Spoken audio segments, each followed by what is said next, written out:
Hi hello नमस्कार. समर्थ किचनमध्ये सगळ्यांचं खूप खूप स्वागत आहे.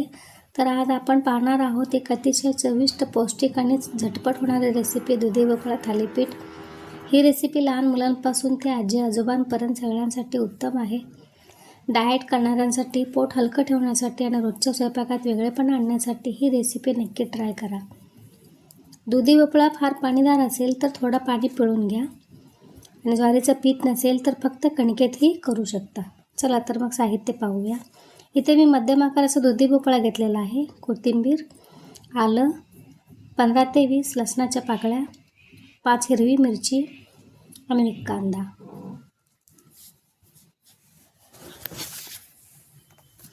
तर आपण आता ड्राय मसाले घेऊयात.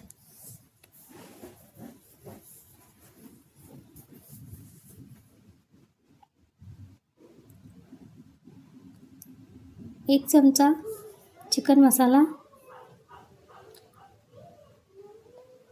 1 चमचा गरम मसाला,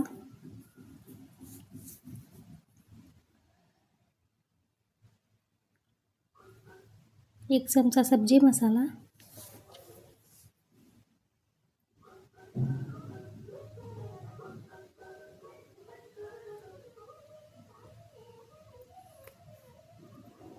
धनेपूड,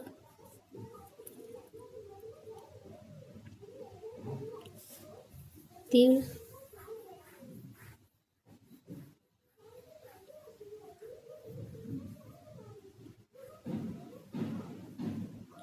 चवीनुसार मीठ,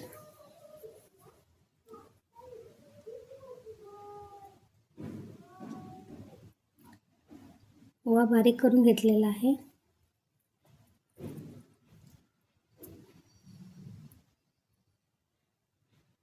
जिरेपूड.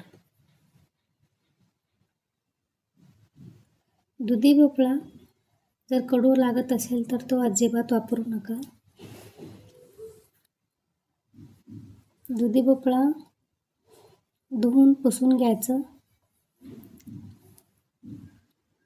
मग किसून घ्यायचं. आधी आपण मधोमध कट करून टेस्ट करून बघूया.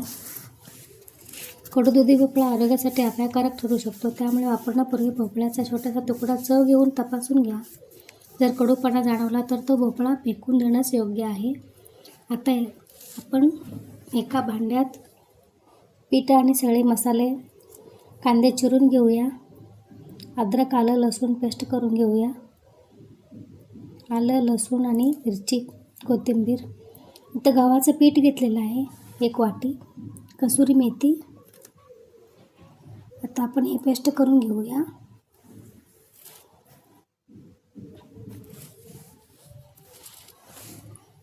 आणि सगळं मिश्रण छान एकत्र करून घेऊया आपण. दुधी भोपळा पाणी असल्यामुळे वेगळं पाणी फारसं लागत नाही, पण गरज वाटली तर थोडं थोडं पाणी घालून मऊ पण थोडंसं घट्ट पीठ मळून घ्यायचं.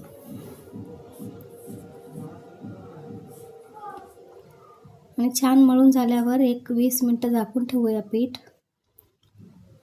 त्यानंतर आपण पिठाचा गोळा घेऊन छान लाटून घेऊया. इथं मी गव्हाचं पीठ वापरलेलं आहे. तुम्ही ज्वारीचं पीठ, गव्हाचं पीठ असं मिक्स पीठसुद्धा वापरू शकता.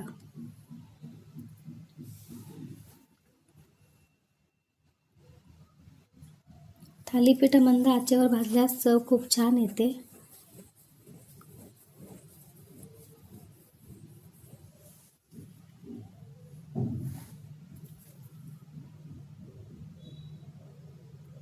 आता पीठ मळून झालेलं आहे.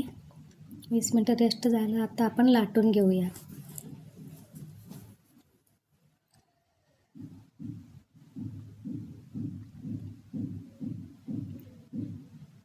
जास्त सैल अथवा जास्त घट्ट नको आहे.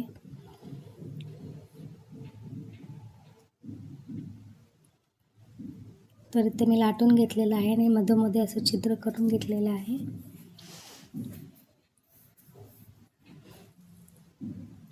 तवा तापलेला आहे.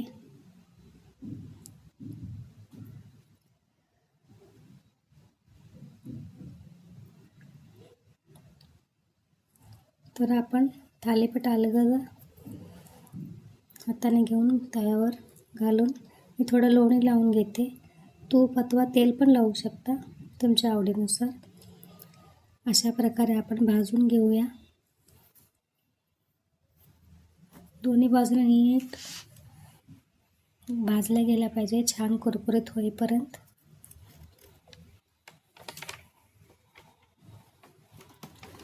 अशा प्रकारे भाजून घेतलेला आहे.